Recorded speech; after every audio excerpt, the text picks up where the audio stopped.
I believe in the presumption of innocence and the rule of law, and every Australian is entitled to that, whether they're a minister of the government or anyone else in this country. There are not two rules, there are not two laws in this country, there are not two processes, there is one, and we're all subject to it.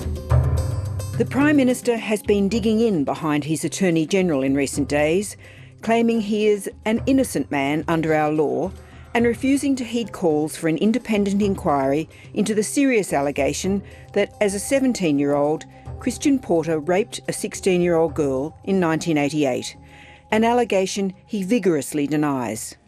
But there is increasing disquiet in the legal community about the Prime Minister's stance.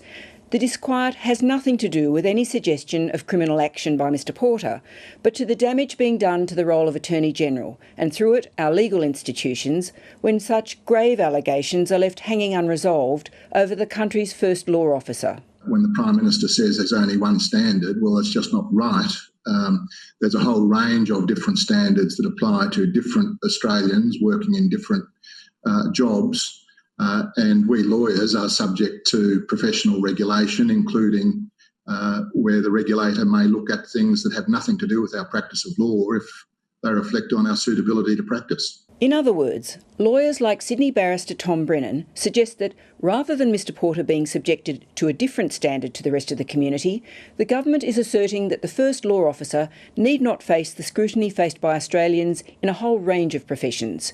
And that starts with the professional conduct regimes faced by lawyers. It's undoubtedly the case that the law of professional regulation recognises that conduct of the kind the subject of this allegation may constitute professional misconduct in that it renders the person unsuitable to work as a professional. Members of the public may lodge complaints about the conduct of a lawyer and the board investigates them. Two Melbourne academics are in the process of lodging a complaint against Mr Porter. The proposal is that we put a request into the Legal Practice Board of Western Australia to consider whether Christian Porter should continue to be considered as a fit and proper person to be a member of the legal profession. A number of us involved in this would have liked to have seen further inquiries made of and by the Solicitor General, as has been suggested. But if that is not to move forward, then this seems to us to be one of the few remaining options that we have to ensure accountability and to ensure that the Federal Attorney-General, the Commonwealth's most senior law officer, is held to the same standards of accountability as any other legal practitioner. In the same way, teachers and others who deal every day with children are subject to working with children regimes which demand any complaint of sexual assault must be investigated by a body which would have the powers of a royal commission.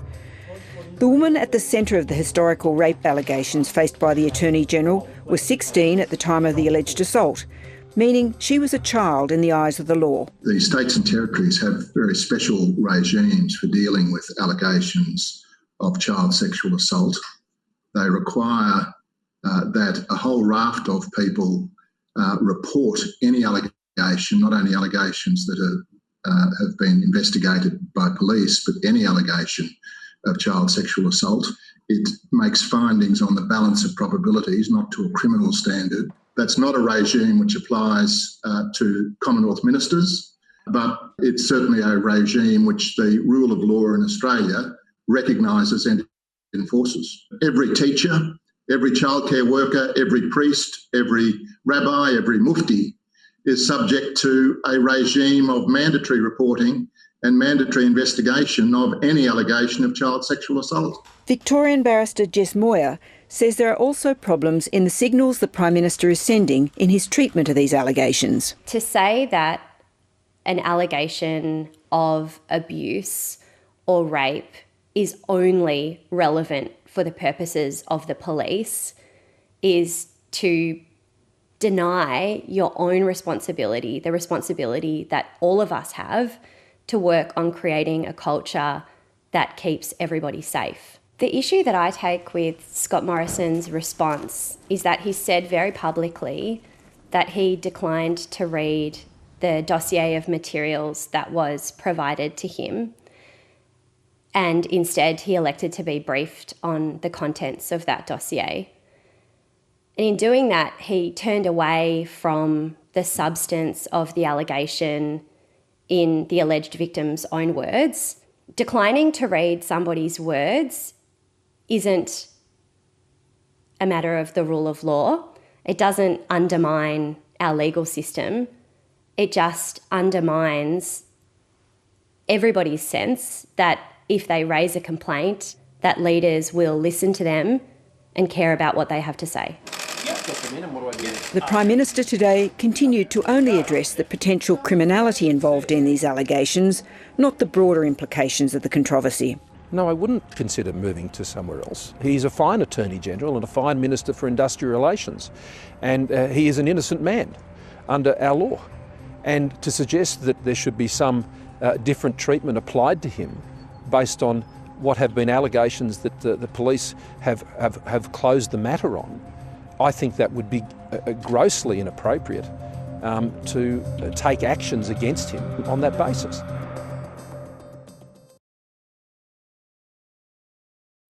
Hi, I'm Lee Sales. Thanks for watching this story. If you'd like to watch more of 730's stories, they are on the left of your screen.